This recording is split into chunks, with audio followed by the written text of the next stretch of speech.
The house belonged to a film producer, the kind of place with a pool shaped like a guitar and a bar that never closed. It was the mid-1970s, and Chuck Norris was still climbing, still more known in martial arts circles than in movie theaters. He wasn't the biggest name in the room that night. He wasn't trying to be. He was there to relax, have a drink, talk to people who had nothing to do with dojos or belts or tournaments. That's the thing nobody tells you about legends. They usually start in rooms where nobody is paying attention yet. Across the room stood a broad-shouldered man in a dark blazer, nursing a glass of scotch, laughing loud enough to turn heads. He had the build of someone who didn't just lift weights. He'd been built by years of getting hit and hitting back. Thick neck, flattened knuckles, the kind of scar tissue above the eyebrows that only comes from real rounds, not gym sparring. His name was Ray Delgado. And Ray Delgado was, at that time, the reigning state heavyweight boxing champion, a title he defended twice that year, both times by knockout before the 6th round. Here's what nobody in that room understood yet. Two of the most dangerous hands in the state were about to end up in the same conversation, and neither man fully knew who he was talking to. Someone made the introduction the way people do at parties, loose, casual, half-joking. "Chuck, this is Ray. Ray's a fighter." Chuck smiled and shook his hand. Ray had heard the name Chuck Norris somewhere, maybe a magazine, maybe a poster at a gym, but he didn't connect it to anything real. To him, this was just a lean, quiet guy in a room full of Hollywood types. And that was the mistake baked into the whole night. Ray saw calm and mistook it for softness. He saw quiet and mistook it for nothing underneath. The two men talked for a while. Boxing came up. Martial arts came up.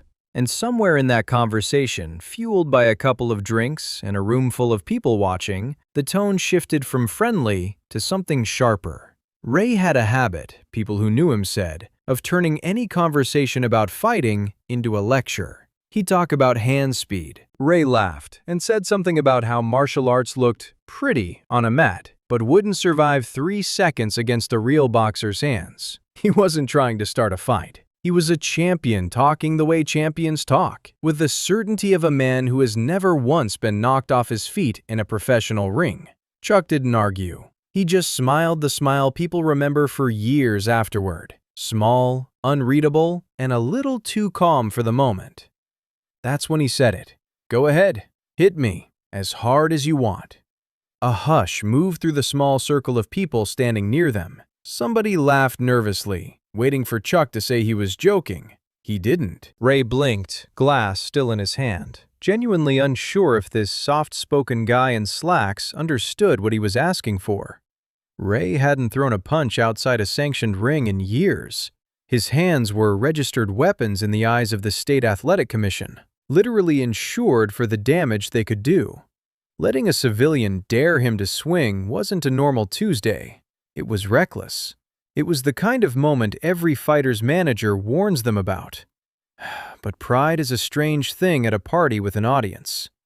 Here's what nobody understood yet. This wasn't ego talking on Chuck's side. It was calculation. Years of training had taught him something most people never learn. The difference between recklessness and controlled risk is almost invisible from the outside. But the two men in that room were not playing the same game at all. Someone in the crowd said, "Ray, don't. The guy doesn't know what he's asking." A woman near the bar laughed, thinking it was still a joke, before she caught the look on Ray's face and realized it wasn't anymore. A drink down on the bar. That single motion sent a ripple of tension through the room. Conversations nearby went quiet. People edged backward without quite realizing they were doing it, clearing a rough circle the way crowds do instinctively when something is about to happen that shouldn't happen indoors. The producer who owned the house started to say something about liability, about his rugs, about maybe taking this outside, but it was already too late to stop the momentum building between the two men. Ray rolled his shoulders once, the way fighters do before they step through ropes. It was pure muscle memory. His whole career, that motion had preceded a bell, a referee's signal, 12 feet of canvas beneath his boots. Now it preceded nothing but silence, and a man standing 3 feet away with his hands loose at his sides.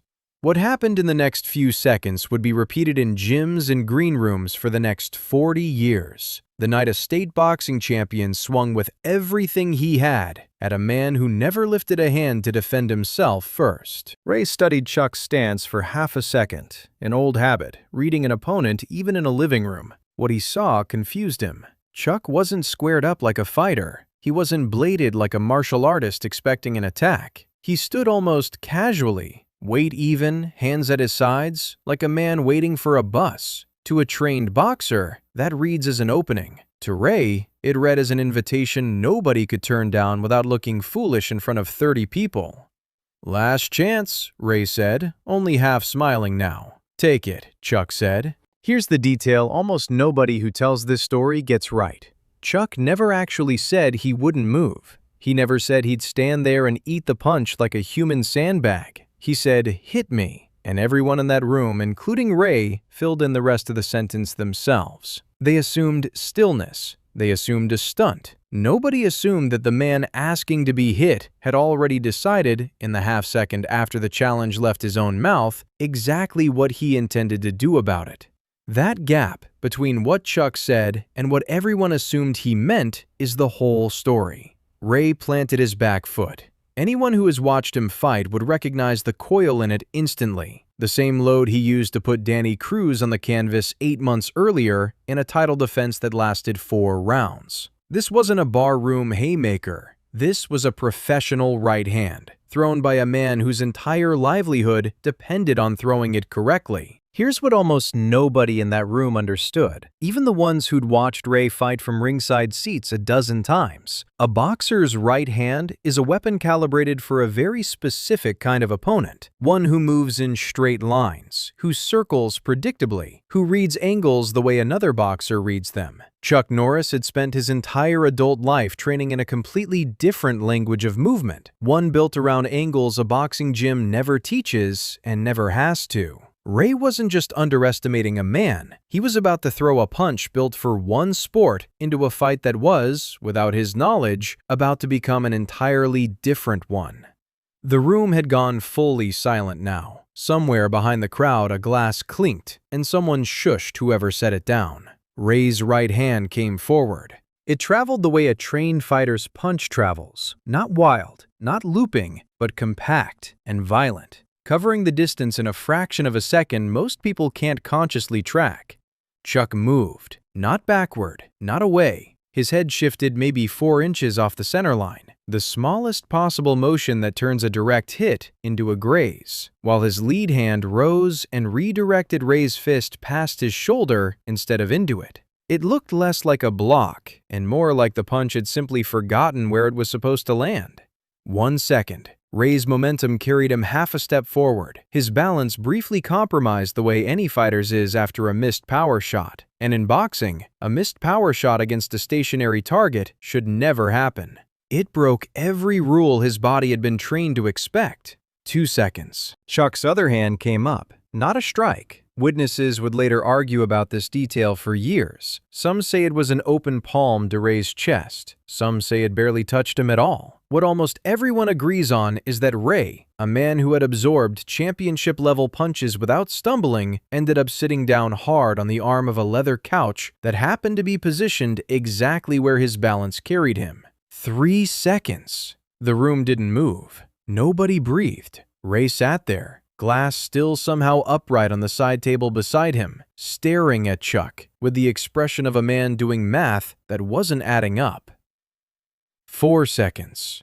It was over. No blood, no knockout in the traditional sense, just a state champion sitting where he never intended to sit, and a room full of people who had just watched something they couldn't fully explain. Ray didn't get up right away. He sat there a moment, flexing the hand that had thrown the punch, as if checking it was still attached correctly, as if the problem must be mechanical rather than what it actually was, a problem of distance, timing, and an opponent who had simply refused to be where the punch expected him to be. "You didn't even hit me back," Ray finally said. It wasn't an accusation. It sounded almost like relief. "Didn't need to," Chuck said, and offered him a hand up. Only a few dozen people were in that house that night, and only a handful were close enough to see clearly what happened in those 4 seconds. No cameras came out. This was long before phones lived in every pocket, and nobody thought to reach for the one camera in the house sitting forgotten by the pool. The footage, if it ever existed at all, was never released, because it never existed to begin with. What existed instead was 30 different versions of the same 4 seconds, told 30 different ways by 30 different people over the following weeks. Some swore Chuck never touched Ray at all, that the champion simply lost his balance chasing a punch that wasn't there. Others swore they saw a strike so fast it barely registered as movement. The stories diverged on details. They never diverged on the outcome. Ray never challenged him again. By all accounts, the two men actually got along fine after that night. No grudge, no rematch demanded. Ray reportedly told a training partner weeks later that it was the strangest 4 seconds of his career, and he'd fought men twice his size in sanctioned rings under bright lights, with none of them ever making him feel what that living room did. Word moved through boxing gyms and martial arts schools the way word does. Not through headlines, but through training partners telling other training partners. Coaches mentioning it between rounds. A story passed hand to hand until nobody could quite trace it back to the source anymore. Some versions of the story picked up embellishments over the years, the way legends always do. In one telling, Ray's punch supposedly cracked the leather of the couch itself. In another, it wasn't a couch at all, but a glass coffee table that somehow survived untouched. The core of it, the 4 seconds, the missed punch, the champion sitting down hard while the room held its breath, never changed no matter who was telling it or how many years had passed since that night. Ray himself, according to people who trained alongside him afterward, brought it up rarely and never in anger. When he did mention it, it was usually with a kind of respect that surprised people who expected a fighter's pride to curdle into resentment. He'd reportedly say that in all his years in the ring, no opponent had ever made a miss so completely while barely appearing to move at all. That, more than the punch itself, was the part that stayed with him. Whether every detail of that night happened exactly the way it's been told, the exact words, the exact couch, the exact 4 seconds, is something nobody can fully verify anymore. The people who were there have mostly stopped correcting each other's versions. The story has outlived the argument over its accuracy. What survived instead is the principle underneath it, that size and reputation and title belts mean very little against precision, timing, and a mind that stays calm when everyone else's pulse is climbing. Ray Delgado had faster hands than almost anyone in his weight class. That was never the deciding factor. Distance and timing decided it. The gap between where a punch is aimed and where the target actually stands a half-second later. Martial arts instructors who tell this story to their students usually land on the same lesson, whether they realize they're echoing each other or not. A title, a belt, a reputation earned in one arena doesn't automatically transfer to another.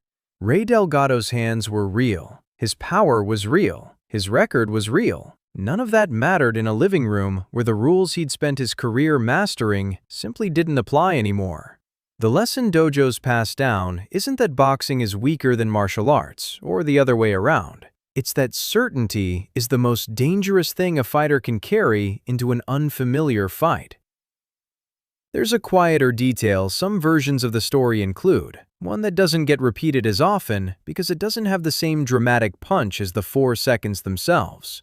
After Ray got up off that couch, the two men reportedly talked for another hour that night, long after the small crowd had drifted back to their drinks and their conversations. Not about the punch, not about who was tougher, just two men who'd each spent their lives mastering something most people never bother to master, finding out they had more in common than either expected walking into that party. That's the whole philosophy, distilled into one living room and 4 seconds nobody caught on film. Skill isn't about matching force with force. It's about never being where the force expects you to be. Chuck Norris never bragged about that night, by most accounts. He rarely does about any of them. The people who tell this story tell it because it happened to them, or to someone they knew, or to someone who knew someone, and somewhere in that chain, a joke at a party turned into a legend that dojos still whisper about. Nobody filmed it. Nobody needs to have. The story has survived on its own for this long, and it's not stopping now. If you want more legends like this one, the ones nobody could film, but nobody who was there forgot, stick around. There are more where this came from.